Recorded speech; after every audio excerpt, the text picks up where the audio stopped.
বর্তমান সোশ্যাল মিডিয়ার মাধ্যমে আমরা দেখছি বাংলাদেশে বহু মানুষ প্রচেষ্টা করছে, যেখানেই সুযোগ পাচ্ছে কিছু না কিছু করার চেষ্টা করছে, বিভিন্ন রকম ভাবে, বিভিন্ন অজুহাতে, বিভিন্ন স্টাইলে ইয়তীম গরিব মিসকিনের পাশে দাঁড়ানোর চেষ্টা করছে। কোন একটা ডিস্ট্রিক্টে আমি দেখেছি একজন খেলার মাধ্যমে গেম, বিভিন্ন রকম গেম, গ্রাম্য মুরব্বী গরিবরা লাইন ধরে দাঁড়াবে, বল মেরে গর্তে ফেলতে পারলেই 1 কেজি সোয়াবিন তেল।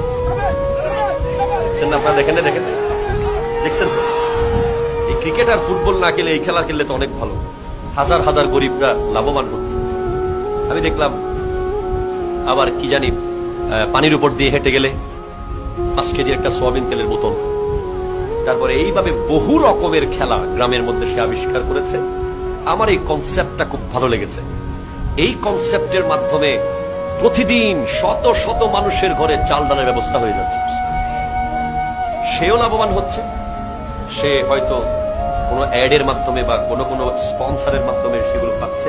এভাবে আমাদের তরুণ বিভিন্ন সেলিব্রিটিরা, আমাদের যুবক ভাইয়েরা যে যেখানে যেমনি করে পারছে, আপনারা দেখবেন ফ্রি মোশন একজন আছে, রাস্তায় রাস্তায় দাঁড়িয়ে যায়, দাঁড়িয়ে যখন যাকে পায় তাকে কিছু না কিছু দিয়ে দেয়।